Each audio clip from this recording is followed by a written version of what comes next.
To St. Augustine now, $130 million. Let me say that again, $130 million. That's how much money one businessman predicts the county's economy will lose this year by cutting off 2 weeks from the Nights of Lights. Of course, we're talking about St. Johns County. He presented this information to county and city leaders this week in St. Augustine. When the Nights of Lights go on in St. Augustine in November, money starts rolling into the local economy. Yes, absolutely.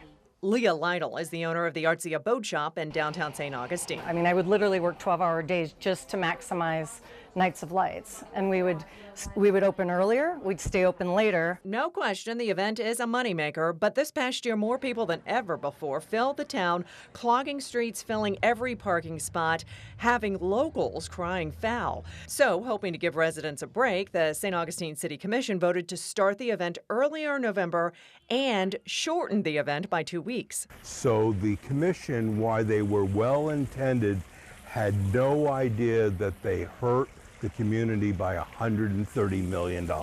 Irving Cass owns an inn and wine bar downtown. He also sits on the St. Johns County Tourism Development Council. He crunched the numbers. I did the math. Okay. This is basic economics 101. He looked at the hotel occupancy, average room rate, the average food, gas, and attraction expenses per room, and how then the money transfers from the employer to employees who then spend money locally. And it would generate $63 million a week.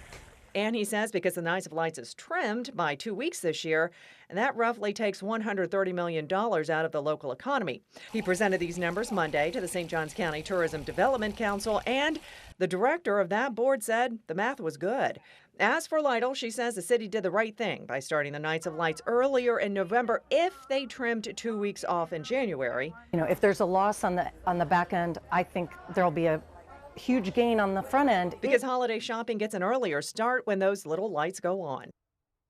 City and county leaders met yesterday during the Tourism Development Council, and they talked about options to unclog the streets and provide more parking, and it seems like they're willing to work together to come up with solutions and implement them. We'll see if that happens before this year's Nights of Lights.